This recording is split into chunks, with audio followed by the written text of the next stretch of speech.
Hello, my name is Jacob Williams. I'm the director of Threshold Education, a tutoring and education consulting company. I'm here with Julia Westcott Hutton, our English expert. Hello. And Dhananjay Talwar, our expert on St. Paul's School, which is the subject of our conversation today. So, without further ado, I'm going to proceed to pick Dhananjay's brains for a little while for your benefit. So, just start by telling us a bit about your experience with St. Paul's School. So I was personally at St. Paul's from around 2005 to 2010, from the age of 13 to 18.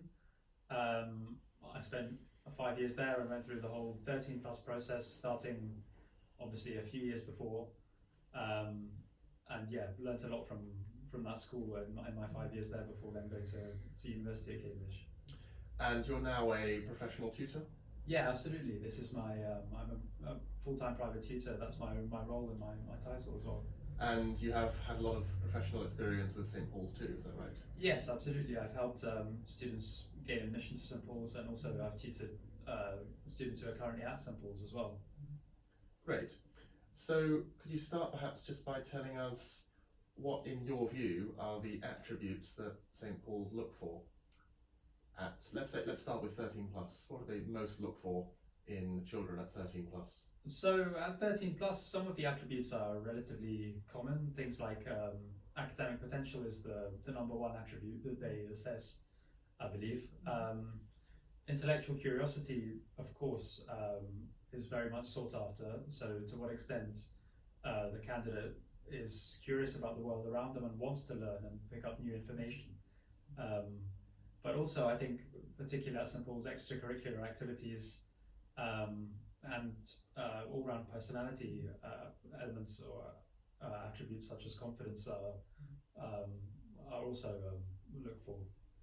So may I just ask you, Dhananjay, when our pupils are preparing for the exam and for the interview, and the interview obviously is something not to be overlooked, it's as important as the exam, would you say, because they're looking for all of these personal qualities from very active applicants. Could you give some idea about how to prepare for the exam? Would there have to be a program set up some years in advance in order to get the applicant on the right track? Could you give some ideas about how best to try preparing? Yeah, of course. So I think it is very important, as you said, to plan early and to prepare, I would say, a good few years in advance. That's what I did along with my parents, and that's ultimately, I think, why it was successful.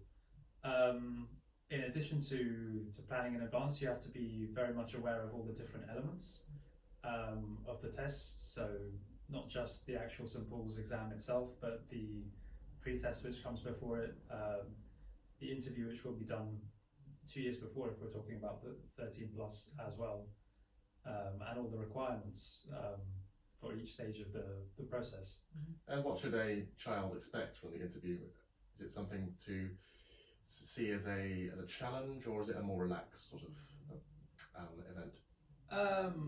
It's not something to be scared of. It's something to be enjoyed. I think very much with as with many interviews in general, they will try and make you feel comfortable, or at least they did in my case, and they will allow you to, they want to get the best out of you and to see what that is. Obviously you have to prepare, but I would not try to lie or present a fake version of yourself either.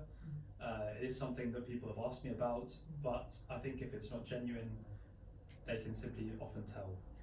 What do you think would be really advantageous then if a pupil is thinking about applying to St. Paul's and his parents are obviously on board, they're all on track for the same thing?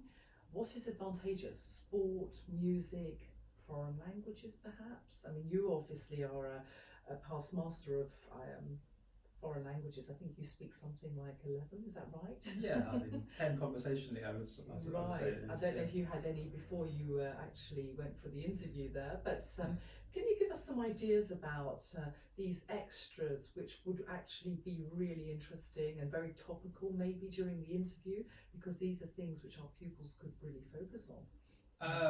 Yeah, so first of all, no, I didn't have too many of these languages at the age of about 10, 11, even up to 13. But so there are certain things. I mean, essentially, academically, you have to excel, and that is, make no mistake about it, the first thing that they will look at. But given the sheer number of applicants, there then has to be a way to separate yourself and to stand out from the crowd. And I think that's where extracurriculars, including the things that you've mentioned, you know, debating, music, art, acting as well, because they're keen on drama, I understand. Yeah, absolutely, acting too. All of these come into the equation at that point, and they're often seen as an indication of how motivated a particular candidate is, an indication of certain personality traits as well. So on the subject of personality traits, you mentioned confidence earlier. How is that assessed? So confidence is likely to be assessed primarily at the interview stage. There's not much you can gain from an actual test paper about the candidate's personality, but they will get an idea not just from the actual questions, but also from the body language of the young students. They can get insights into how they think, into how confident they are. Eye contact as well being very important. Yeah, eye contact absolutely is very important, and being able to articulate clearly what you think about a particular, possibly even contentious idea or topic. Is it beneficial to be opinionated then? I wouldn't say that opinionated is particularly, being opinionated is what they look for. However, I think being able to convey, even persuasively, your idea about a topic is naturally something that they'll be drawn towards. How would you describe the culture at St. Paul's? I think it is highly competitive. It may be a stereotype, but there are elements, you know, they say that in schools, perhaps even those who are academically bright can be thought of as geeky in some way, and often in secondary school. At St. Paul's, that was never really the case. They were looked up to and admired, and I think that's what makes it unique in many ways. Okay, can we just round off and talk a little bit about the sport element, because rugby is quite important at St. Paul's as well, and just some ideas maybe on that side of things anyway. Maybe if our pupil is sporty and he obviously wants to enforce that and underline that, should he mention that at the interview? Yes, of course. There's no reason, if you're passionate about anything, absolutely mention it at interview, and mention that you can fuel this and further this desire and this passion while you're at the school, and perhaps also link that to why you're applying in the first place, and so keen to go there. Yes. Yeah, I think that's what would be one of my biggest tips as well. Excellent. And the first stage of the application, which of course you mentioned earlier, the ISEB test, can often be overlooked. Now, what they say about this test is that it is impossible to prepare for it. So, in your professional opinion, is that true? Well, I think part of the reason why we're here is because we don't believe it's impossible to prepare for it. To put it simply, they say these things about many tests, including those of the North London consortium of schools. However, things like practice, familiarisation, even if it's not with the exact questions that are going to come up on the day, and above all, academic confidence are things which will prove helpful almost no matter what.